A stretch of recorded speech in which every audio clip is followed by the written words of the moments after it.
Bonsoir à toutes et à tous, il est 20h, le rendez-vous de l'actualité sur Prestige TV. Au sommaire, lutte contre le coronavirus, la région de Thiès continue d'enregistrer des cas, d'où l'appel lancé par les médecins et le corps sanitaire du district de Thiès. Le ministre Aliou Sarr, par ailleurs maire de Notto Diobass, entreprend également une campagne de vaccination. Il a adressé un message aux populations de sa localité. Visite à l'ISEP du ministre de l'Enseignement supérieur, Cheikh Oumar Anne. Les étudiants poussent un ouf de soulagement. Construction d'un forage Niakhou alimenté en eau par l'OFOR. Le directeur général, Serigne Ndao, se dit satisfait et donne ses raisons. La violence s'est de nouveau invitée hier à l'université Cheikh Anta Diop de Dakar, UCAD. L'association des Flingues et celle du Kekendo ont eu des accrochages faisant plusieurs blessés graves. C'est dans la page nationale. Sur l'international, 6 jeunes Maliens ont été tués hier jeudi dans le nord-est du pays lors d'une frappe décrite par la force française Barkhane comme visant des djihadistes. La page des sports et la revue de presse vont boucler cette présente édition. Le développement, c'est tout de suite.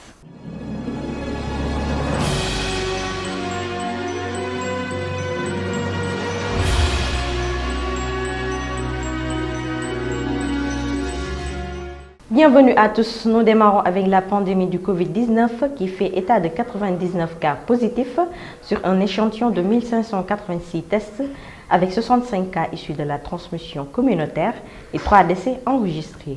Le point du jour avec le Dr Elhadji Mamadou Ndiaye, directeur de la prévention. Le ministère de la Santé et de l'Action sociale a reçu les résultats des examens virologiques ci-après. Sur 1586 tests réalisés, 99 sont revenus positifs, soit un taux de positivité de 6,24%. Les cas positifs sont répartis comme suit. Nous avons eu 34 cas contacts suivis par nos services. Aucun cas importé n'a été enregistré au niveau de nos différentes portes d'entrée aériennes, maritimes et terrestres. Et 65 cas issus de la transmission communautaire ont été répertoriés et répartis comme suit. Nous avons dans la région de Dakar 29 cas communautaires. Dans les autres régions, nous avons totalisé 36 cas, dont 8 à Thiès, 6 à Kolda et à Saint-Louis, 3 à Kédougou, 2 à Koki et à Vélingara, 1 à Bignona, Joal, Kébémer, Louga, Matam, Mbour, Sali, Tchadjaï et Ziguinchor. 296 patients suivis ont été contrôlés négatifs et déclarés guéris. 28 cas graves sont pris en charge dans nos services de réanimation. 3 décès ont été enregistrés ce jeudi 25 mars 2021. L'état de santé des autres patients hospitalisés ou suivis est jugé stable. Toujours dans ce contexte de pandémie, lutte contre le coronavirus, le corps médical ne désespère pas et continue de sensibiliser les populations pour une meilleure prise en charge de la maladie et du respect des mesures barrières. Il insiste également sur la fiabilité de la vaccination à Covid. Nous écoutons à ce propos le Dr Moustapha Faye, médecin-chef du district sanitaire de Thiès. La vaccination anti-Covid-19 est actuellement la stratégie la plus efficace pour lutter contre la Covid-19. Ça fait qu'il y a 1 an, nous courons derrière cette maladie qui a causé énormément de dégâts au Sénégal et dans le monde. Et si nous avons des vaccins efficaces et sûrs mis à notre disposition, nous devons en profiter. Donc remercier l'État du Sénégal, le gouvernement du Sénégal pour cette disponibilité des vaccins. Et invitons la population à se faire vacciner. Le vaccin est sûr et efficace. Toutes les organisations scientifiques, toutes les sociétés savantes du monde entier ont confirmé que le vaccin, tous les vaccins, qu'il s'agit du vaccin Sinopharm, AstraZeneca, Pfizer et Moderna, sont des vaccins sûrs et efficaces et qui protègent à 100% contre les formes graves et formes sévères et parfois plus de 80% contre les formes simples. Donc nous invitons la population à se rapprocher auprès des postes de santé pour que les populations éligibles soient vaccinées. Actuellement, les cibles à vacciner sont les moins de 60 ans avec maladies chroniques et les plus de 60 ans. Donc dans tous les postes de santé, les vaccins sont disponibles, les agents de santé sont formés, orientés, les outils sont disponibles et sont prêts, ces agents, à vacciner toute la population. Ces derniers ne ménageront aucun effort. Ils feront des stratégies avancées, c'est-à-dire se déplacer dans les villages éloignés et des stratégies mobiles pour atteindre la cible. Nous devons vacciner 30% de notre population pour les protéger. Actuellement, la stratégie du Sénégal est de vacciner les personnes vulnérables pour éviter qu'il y ait des cas graves, des cas sévères qui vont entraîner les décès. Restons dans le chapitre santé pour reparler du Covid-19 dans la commune de Notto Diobass, où le ministre Aliou Sarr invite les populations à aller se faire vacciner. Je cite: « Vaccinez-vous et n'écoutez pas les oiseaux de mauvais augure », dixit Aliou Sarr, par ailleurs maire de Notto Diobass. L'ensemble des services de l'État sont mobilisés comme un seul homme pour faire bloc et faire face à ce fléau qui est le coronavirus. Puisqu'en réalité, c'est une vraie guerre. Et une guerre, quand elle est là, les généraux doivent se mettre en place, les soldats derrière, et puis on combat. Parce qu'il s'agit de se battre ou disparaître. Donc, je salue vraiment cette initiative et cette mobilisation dont a fait montre M. le sous-préfet. Je voudrais vraiment dire au ministre de l'Intérieur que nous avons un excellent sous-préfet qui se mobilise également avec les populations pour que les directives qui sont données par le chef de l'État soient appliquées dans de très bonnes conditions ici dans la commune de Notto Diobass. Lancer un message à la population de Notto Diobass pour dire simplement que cette opération de vaccination qui démarre aujourd'hui et qui va se poursuivre dans les postes de santé de Kissane, de Sangué, de Poudjak, de Anen, de Nafar, toute la commune, pour que l'ensemble de la population puisse aller se faire vacciner.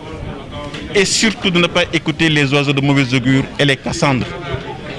N'écoutez pas les oiseaux de mauvais augure et les cassandres qui ne connaissent absolument rien sur la santé et qui passent leur vie à diffuser de mauvaises informations. Le seul remède, la seule façon de se défendre contre le coronavirus, c'est le vaccin. Donc il faut que chacun se mobilise pour que nous puissions vaincre ce fléau. Et j'en appelle encore une fois au patriotisme mais également à l'engagement de chacun. Merci. Le ministre de l'Enseignement supérieur, Cheikh Oumar Anne, a effectué hier une visite à l'ISEP, Institut supérieur de l'enseignement professionnel, pour s'enquérir de la situation des étudiants. Au terme de sa visite, le ministre a promis aux étudiants la satisfaction de leurs doléances concernant la restauration, le transport ainsi que la généralisation des bourses pour tous les étudiants. Cheikh Oumar Anne s'en est ouvert au micro de Amadou Barmali. On a constaté des choses, ce que vous avez constaté, nous l'avons constaté. Nous l'avons constaté en tant que ministre de l'Enseignement supérieur. Considérons qu'il y a des efforts à faire. Ces efforts, nous les ferons. Nous vous accompagnerons, nous l'avons toujours fait, nous vous avons accompagné. J'ai dit que je ne ferai pas de discours.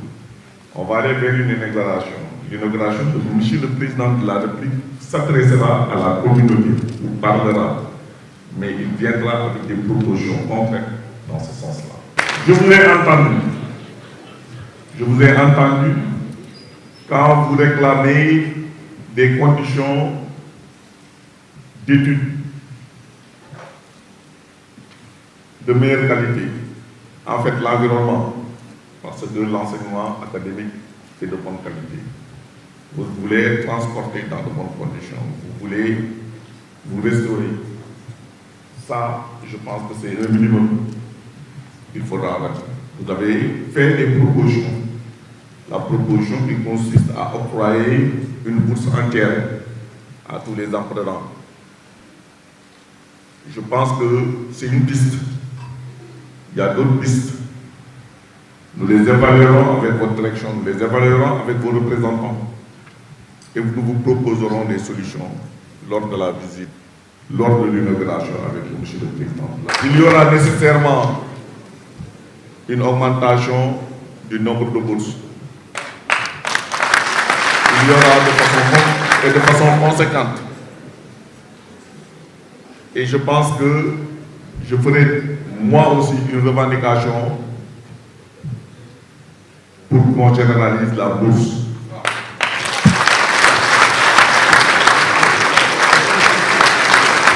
Si vous ne saviez pas, je le ferai. Construction d'un forage d'une valeur de 85 millions de nos francs dans le village de Ndiakhou par l'OFOR. Le directeur général de la structure s'est dit satisfait et donne ses raisons. Je vous propose de le suivre. Aujourd'hui, la visite, c'est une visite de travail, une visite de suivi des travaux que nous sommes en train de faire dans le cadre de la remise en état des installations des zones à fermer, avec l'accompagnement de la Banque mondiale pour un financement de 22 milliards de francs CFA dans un programme qu'on appelle le PAMIR, projet eau, d'adduction d'eau potable et assainissement en milieu rural. Ndiakhou fait partie des villages qui ont été ciblés pour améliorer l'approvisionnement en eau. Comme vous le voyez, le forage ne disposait pas d'un château d'eau, mais plutôt d'un réservoir de 30 mètres cubes au sol.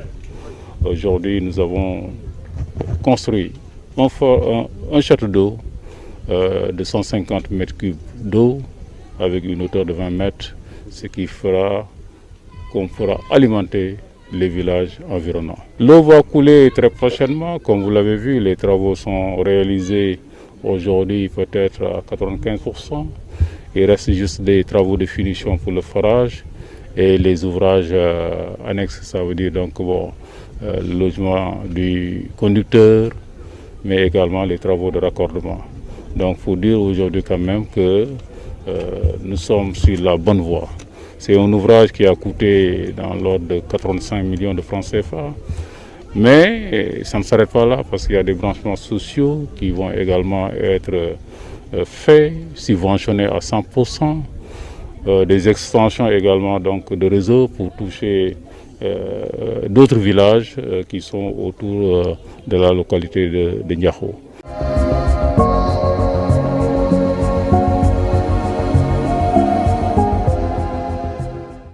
Tout à fait autre chose, de violents heurts ont eu lieu à l'université Cheikh Anta Diop de Dakar hier entre étudiants de l'association des Flingues et ceux de Kekendo, occasionnant plusieurs blessés graves.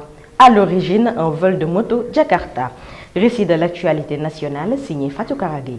Actualité nationale, la violence s'est tenue de nouveau invitée hier à l'université Cheikh Anta Diop de Dakar.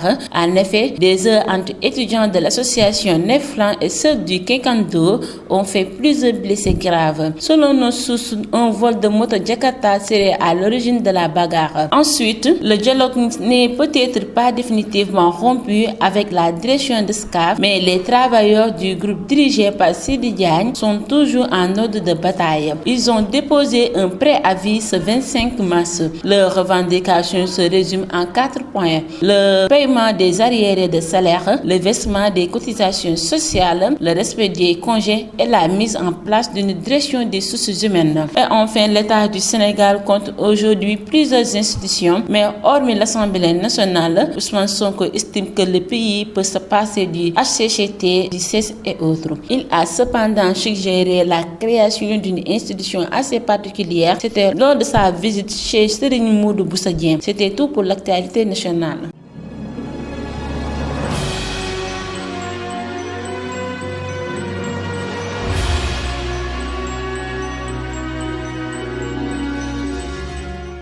L'actualité internationale reste dominée par la situation au Mali. Hier, 6 jeunes Maliens ont été assassinés dans le nord-est du pays lors d'une frappe effectuée par la force française Barkhane. Les notables locaux demandent l'ouverture immédiate d'une enquête. Rokhaya Bambang. Actualité internationale, 6 ans après le procès de la cour criminelle de N'Djamena le 25 mars 2015, les victimes du régime de Hissène Habré demandent toujours l'application des peines prononcées. Travaux forcés pour une vingtaine d'ex-agents de la DDS, direction de la documentation et de la sécurité, et le versement d'une indemnisation de 75 milliards de nos francs. À quelques semaines de l'élection présidentielle, les victimes souhaitent se faire entendre par les candidats et espèrent faire bouger les choses. Selon les élus, 6 jeunes Maliens ont été tués jeudi 25 mars dans le nord-est du pays lors d'une frappe décrite par la force française Barkhane comme visant les djihadistes. Les nobles locaux parlent de jeunes chasseurs tués alors qu'ils traquaient du gibier. Ils demandent l'ouverture d'une enquête et que les responsabilités soient établies. Enfin, après l'appel du secrétaire général de l'ONU mercredi et de l'Égypte jeudi, ce sont les 3 ministres français, italiens et allemands, en compagnie de la chef de la diplomatie libyenne, qui ont appelé lors d'une conférence de presse conjointe à Tripoli au départ rapide des mercenaires, une priorité pour la stabilité en Libye. C'était tout pour cette page internationale.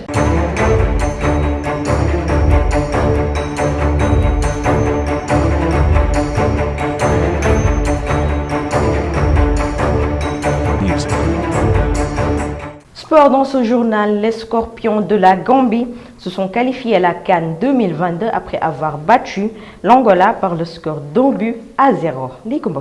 Démarrons les actualités sportives par la qualification de la Tunisie depuis la 4e journée. La Guinée équatoriale a pris le 2e ticket du groupe J en battant la Tanzanie à domicile 1-0 grâce à un but tardif d'Emilio Su à la 4e minute. Les Tunisiens, eux, n'ont pas fait de détails en atomisant la Libye 5-2.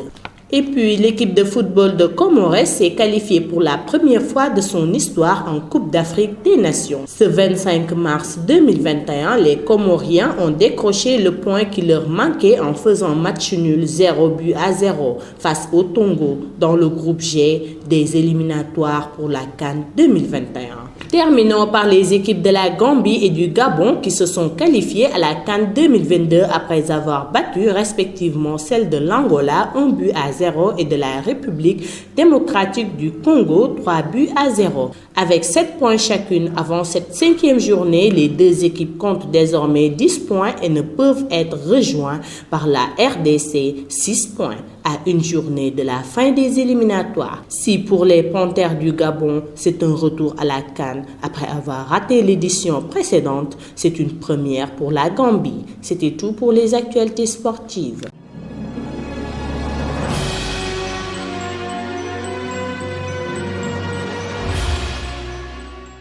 À présent, la lecture des journaux parus ce matin avec Rokhaya Dabameng.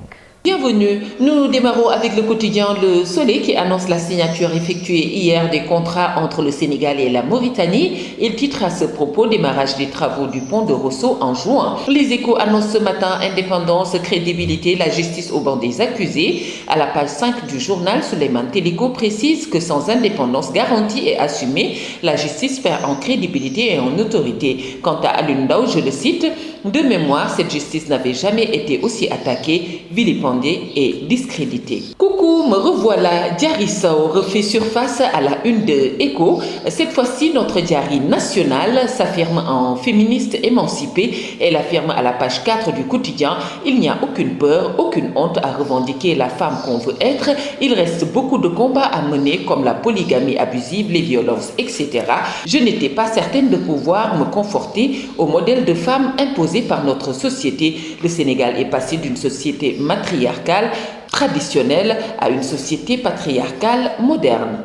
L'Observateur semble donner une bonne nouvelle. Oups, pas du tout. À sa une, l'Obs parle d'émergence, pas pour parler de développement, mais plutôt d'émergence d'une violence multiforme. Il titre à ce propos « Sénégal, l'intrigant jeu de la terreur et alerte sur un danger rampant ». Les détails sont à lire aux pages 4 et 5 du journal. Restons avec l'Observateur qui s'intéresse au cas Ousmane Tounkara et le présente comme un ancien laveur de voitures devenu chef d'entreprise. Il est également passé de panafricaniste modéré à insulteur. Le journal titre à ce propos « Ousmane Tounkara enquête sur un personnage métamorphosé ». Le quotidien donne la parole à Alioune Ndao, ancien procureur spécial. Alioune Ndao sort de sa réserve et énumère « Les tenants du pouvoir ont peur d'une justice indépendante.